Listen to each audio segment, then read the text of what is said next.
This is a journey yama Israelis. Esiya kwilizwe lesithembiso. Ayibonga Nkosi. But now we sifumana apha uThixo eqala ijeni with uYoshua. Ayibonga Nkosi. Kuba seswelekile uMoses. Ayibonga Nkosi. Now uThixo appoints uNansika uYoshua ngoba aqhubeleke nomsebenzi bese uqalile. Mayibonga Nkosi. Mayibonga Nkosi ngamandla. We hear also uThixo emthembisa uYoshua ngoba I will be with you. Mayibonga Nkosi up until umsebenzi uqhubeke. Mayibonga Nkosi. Sifumana uYoshua kwimbali ithi uYoshua is ngunyana kaNani. Mayibonga Nkosi. And uYoshua lo useve phansi koMoses for 40 years. Yonke leminyaka uMoses ehamba nama-Israel uYoshua ukhona. And he's a server phansi koMoses. Mayibonga Nkosi. Ufunda wonke lo msebenzi uThixo uthwalise uMoses. Mayibonga Nkosi. Now in the Bible lithi imbali uYoshua lo igama lakhe yayinguHosea.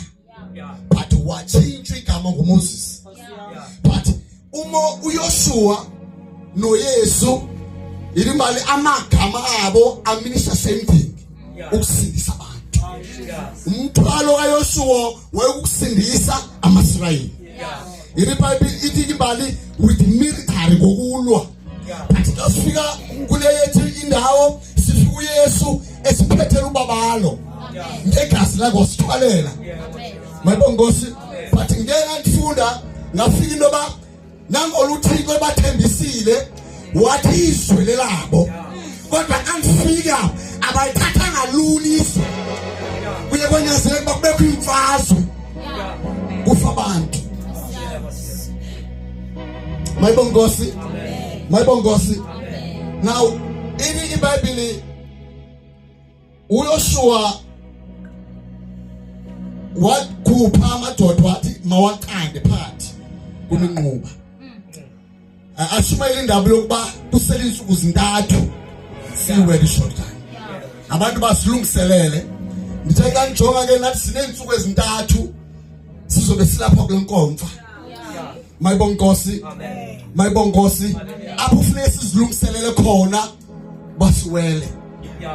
Now kukhona into endithandileyo xa ngifunda apha efonini le esinyesini kule ndawo ethi abantu mabazingcwalise. Ithi apha Joshua told abantu people that concentrate yourselves for tomorrow. Mayibonga Nkosi. Mayibonga Nkosi ngamandla. Into esixhoseni bezingcwaliseni kodwa ithi apha concentrate yourselves. Uyabona ukuze concentrate ke xa concentrate sobethwa sifuna attention yakho iphelele. Mayibonga Nkosi ngamandla. Sifuna uba lento izabithetheka phambi kwakho. Pay your attention. Mayibonga Nkosi ngamandla. Pay your attention. Uba sizowelela ngaphesheya but you need to attention ibe phambi koThixo ukuze siwelele ngaphesheya. We need ingqondo yakho inikele phambi koThixo. Mayibonga Nkosi ngamandla. Now nansi ingozi ke endiboneyo asikwazi uwelela ngaphesheya singenazo izikhali. Kwafikwa ngaphesheya kwawela eJordani. Kodwa iJordani le iwela sekanana. But ikanana le asizoyithatha lula kuzawuliwa. Safika eJordani, safika eYeriko. Mayibonga Nkosi ngamandla. Elithi iBhayibheli indaba yaqala khona. Mayibonga Nkosi. Umthwalo omninzi wayinawo uYoshua ngoba ithi iBhayibheli kwafuneka bawuluse enza amadoda ngaphesheya kweJordani. Ngoba aphela amadoda ayiphumile eyiphutha endleleni kule 40 years. Waqala ulusa amadoda ngoba siyempini ngoku. Siyempini. Waqala ulusa amadoda azomela impi. But yaphetha lelo ukuthi abantu banithembisile ukuba izwe labo. Kodwa ilizwe liyothathwa ngokulwa awuzuba lula kuzawuliwa mayibongosa kula chapter 8 leli Bible uThixo wathi ukushuwa makaphakamise le inkemba yakhe mayibongosa kuzothathwa izwi ayi mayibongosi amen njengoko nenza njalo eYeriko phakamisa inkemba yosuwa ngoba ndinikezile it is a guarantee thing izwi lelelo kodwa isikhali siyadingeka le Bible wathi ayihamba empini athatha amadodo ukulwa anyuke nayo intaba ayirethi kunyuka intaba isikhali usiphethe ebusuku sizothatha isikhali ebusuku akhona uzowela eYeriko ngenasikhali ngoba ngapho kweYeriko siyolwimpi sempini bayibongosela manje siyolwempini texa lidonga lathi bubungozi loba singawela eYeriko I mean iJordani singaphethana izixhobo ubungozi obukhulu bayibongosela manje kodwa kwenyanzela into ba enziwa amadoda ngoba kuzawuliwa mayibongosi mniza umkhosi owafayo mniza umuntu owafayo izwe benikiwe it was a guaranteed ukuthi kubanikile le Bible uThixo wathembisa uYoshua ba ndisaba nawe ngikhumbula kukhona amadoda abulawayo ngoba khona indoda yabayo igolide yayifihla entendeni yayo bayibongosi ayikhupha amadoda eulwa le Bible afa amadoda almost into amadoda abulawa wabuya wakhala wathi Thixo ndiyaba intoni kwaba bantu undikhophela aba bantu with the promise kodwa xa sifika ngaphesha amadoda afe wabuthi benengqumbe ngapha equmbile uThixo kodwa wabuye wathi ukhalalani yini ehluphayo ngoba ndime nawe ndikwethembisile